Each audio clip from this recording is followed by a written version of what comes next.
Elias, hvad skal du så i dag? Jeg skal smage på forskellige Faxi Kondi. Okay. Nu går jeg i gang. Hvad er det for Den en? her hedder Isux Faxi Kondi. Ja.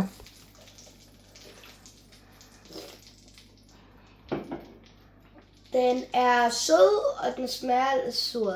Lidt sur. Okay. Og den næste? Det her er Pink Lemonade Faxi Kondi. Yes. Hvordan smager den? Den smager lidt sød, Ja. og så er lemonade. Ja. Og hvad er det for en? Det er lemonade Faxi Kondi. Okay. Den smager kun af lemonade. Okay. Og den der, det kan jeg Den se. hedder Hyldebloms Faxi Kondi. Yes.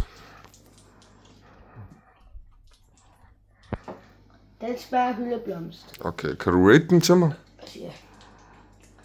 Den her bliver 8, Yes. 7,5, Ja. 8,5 og så 10 ud af 10. Så det er faktisk en 10 ud af 10? Yes, det kan godt lide den her. Okay. Super, Elias. Tak for det. Vi ses. Ja, vi ses.